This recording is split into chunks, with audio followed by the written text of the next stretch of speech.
पे numbers of test है।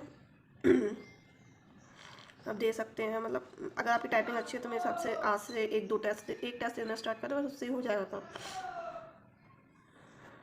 मैं यहाँ पे एक टेस्ट अटैम्प्ट करूँगी, फिर आप देखना मैं टाइपिंग टेस्ट 2 देती हूँ।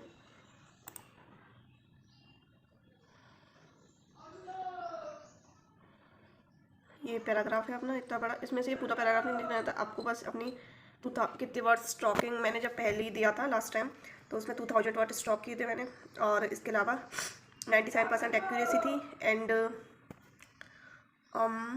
बस ये 2 चीज़। हाँ, और 35 वर्ड्स पर मिनट थे शायद, और मुझे ध्यान नहीं रहा पर मिनट सुने, मेरे 2000 की स्टॉक हुआ था 97, तो मेरा क्लियर हो गया था टाइपिंग टेस्ट। तो यही है, अब मैं इसको अटैम्प्ट करती हूँ, फिर मैं लास्ट में आपको बताऊँगी कि कैसा क्या मेरा स्कोर रहा। जब मैं इसको स्टार्ट करूँगी कीबोर्ड से तो तब जाके टाइम स्टार्ट होगा। 15 मिनट का टाइपिंग टेस्ट आप इसको दे सकते हैं, और ज़्यादा कोई इशू नहीं है, आप दे सकते हैं टेस्ट। और इसके अलावा इतनी कोई दिक्कत नहीं आती अगर आपकी टाइपिंग थोड़ी सी भी अच्छी है तो, पर हाँ प्रैक्टिस जरूर करके जाना, आपकी टाइपिंग कितनी भी अच्छी हो, प्रैक्टिस इज मस्ट। मैंने ये टेस्ट अटैम्प्ट कर लिया है।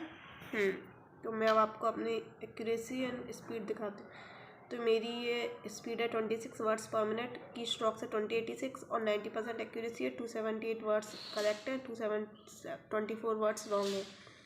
ये अब आप कहेंगे कि इसमें तो मैम आपका क्लियर ही नहीं हो रहा है, ऐसा नहीं है, क्योंकि जब अपन वो पेपर देते हैं तो वहाँ पे पैराग्राफ 1900 2000 वर्ड्स में सिमट जाता है। ठीक है, वो पैराग्राफ खत्म, ये पैराग्राफ्स ख़त्म नहीं होते, पैराग्राफ्स काफ़ी बड़े आते हैं जो अपन टेस्ट देते हैं।